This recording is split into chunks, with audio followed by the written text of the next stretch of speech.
આ તરફ ગાંધીનગર ખાતે પશ્ચિમ બંગાળમાં મહિલાઓ સાથે અન્યાયને લઈ શક્તિ પ્રતિષ્ઠાન ટ્રસ્ટ અને વીએચપીની માતૃશક્તિ દુર્ગા વાહિની બહેનોએ વિરોધ કર્યો હતો।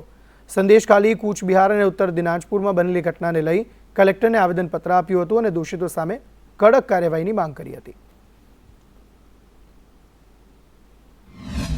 पश्चिम बंगाल में जो बहनों पर अत्याचार थई रहे छे, जेम के संदेशखाली, कूच बिहार, उत्तर दिनाजपुर अने अत्यारे पण हाल में पण अलग अलग स्थानों पर बहनों पर जो उत्पीड़न क्रियाओं थई रही है, एमना पर अत्याचार थई रह्या छे। एनाथी अमे खूब बहनों आहत थया छीए अने आवी सतत चालती प्रवृत्तिओ सामे त्याना ममता बेनर्जी जे सरकार बेन छे छतां पण एना पर कोई कड़क कायदा अमल नहीं लई शकता।